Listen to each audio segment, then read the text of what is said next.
Dimana sekitar jam 1 dini hari Dewi dikejutkan dengan suara Bima yang sedang tertawa.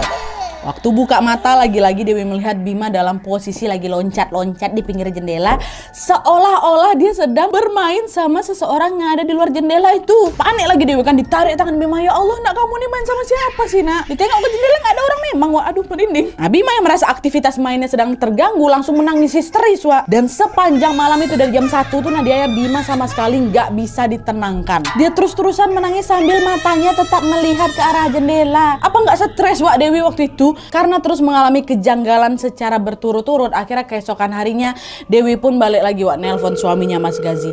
Mas, ini gimana sih, Mas? Bima tiap malam selalu loncat-loncat di pinggir jendela loh. Dia kayak lihat hantu, Mas. Ah, udahlah sayang, kamu nih selalu percaya sama yang hal-hal goib ini. Anak main malam-malam tuh biasa, yang mungkin Bima lah ya lagi pengen main aja. Tapi kalau kayak gini udah nggak bisa didiemin lagi nih, Mas. Ini udah parah nih. Kamu nggak ngalamin langsung sih, makanya ngomongnya kayak gitu. Ngegampangin kamu nih. Kan Mas Gazi memang masih di luar kota kan, Wak. Nah, saat sedang berdebat dengan Mas Gazi, Dewi dikejutkan dengan suara ketukan pintu depan, Wak. Tok tok tok, ada yang datang. Dewi langsung bukain pintu dan ternyata yang datang siapa, Wak?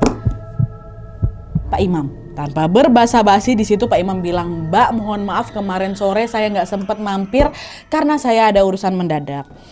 Tapi Mbak, saya sudah tahu apa yang terjadi di rumah Mbak Dewi." Dengar itu Dewi langsung nggak sabar kan.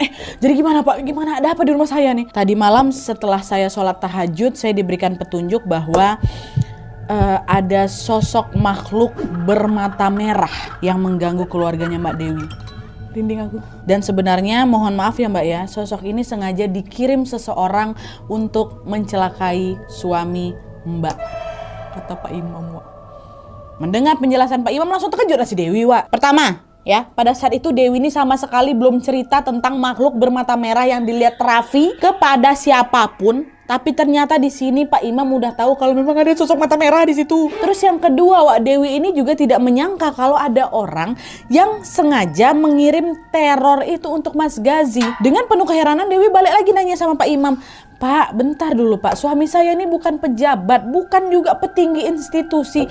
Dia cuma pekerja film, Pak. Masa iya sih ada orang yang ngirim santet buat suami saya? Sepenting apa suami saya ini?" Pertanyaan Dewi ini juga bukan tanpa alasan, Wak. Secara kan apa circle-nya Mas Gazi di tongkrongan maupun di kerjaannya kebanyakan anak muda, nah. 70% tuh anak-anak muda semua tuh. Dan waktu itu Mbak Dewi ini mikir, halo, zaman sekarang loh, zaman modern loh, ini 2019 lah ini. Aku pun tinggal di kota-kota besar ya. Masa ada yang ngirim-ngirim kayak gitu?